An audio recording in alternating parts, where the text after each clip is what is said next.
বনি ইসরাইলের এক লোক 500 বছর আল্লাহর ইবাদত করেছে। কয় বছর?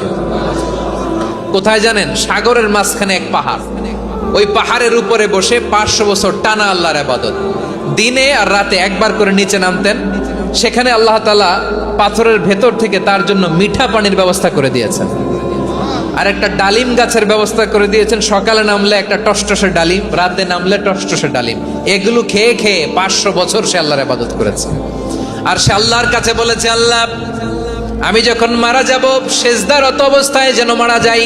ঠিকই আল্লাহ সেজদারত অবস্থায় সাইয়েদনা আজরাইলকে পাঠিয়ে দিলেন। সেজদারত অবস্থায় লোকটা মারা গেল। 500 বছর ইবাদতের পরে আল্লাহর দরবারে কিয়ামতের কঠিন ময়দানে যখন লোকটা হাজির হয়ে যাবে, আল্লাহ বলবেন, আদখিলু আবদি আল জান্নাতা বিরহমাতি, আমার বান্দাকে আমার দয়া, আমার ভালোবাসা দিয়ে জান্নাতে ঢুকায়া দাও।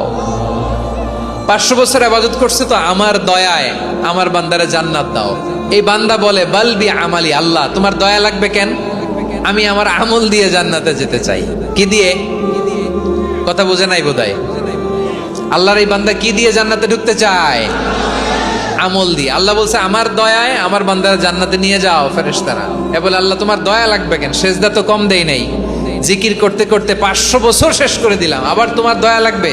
আমি তো আমার আমলেই জান্নাতে যেতে পারি। আল্লাহ বলবেন, তাই ঠিক আছে, আমি চাইলাম দয়া দিয়ে জান্নাত দিব, তুমি চাইলে আমল দিয়ে ঢুকবা। ঠিক আছে, তোমার আমল আর আমার যে দয়া, দুইটার একটু মাপ দেই।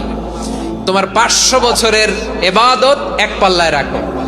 আর আল্লাহ বললেন, আমি যে দয়া করে এই দুনিয়ার নাজ নেয়ামত বিউটি সৌন্দর্য দেখার জন্য তোমার দুটা চোখ দিয়েছিলাম, দুটা নয় একটা চোখ আরেক পাল্লায় রাখো। রাখা হবে, দেখা যাবে ওই 500 বছরের ইবাদত হালকা হয়েছে, আর মুহূর্তের মধ্যে আল্লাহর দেয়া একটা চোখের নেয়ামত ভারী হয়ে গিয়েছে।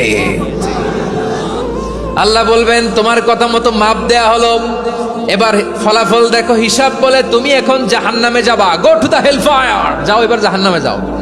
মাপ জোখে যখন আসছো আমার সাথে হিসাব ক্যালকুলেশন, যাও তুমি এবার জাহান্নামে যাবা। এবার লোকটা কাচুমাচু করে বলে, আল্লাহ আমি বুঝি নাই, আল্লাহ আমি বুঝতে পারি নাই, খেয়াল করি নাই, তুমি আমারে ক্ষমা করো, তুমি আমারে মাফ করো।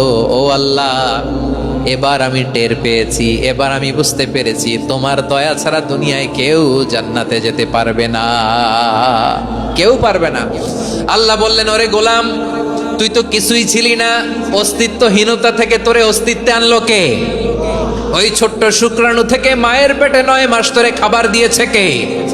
তার চেয়েও বড় কথা, পাহাড়ের মাঝখানে সাগরের মাঝখানে 500 বছর ইবাদত করার শক্তি তোর গায়ে দিয়েছে কে?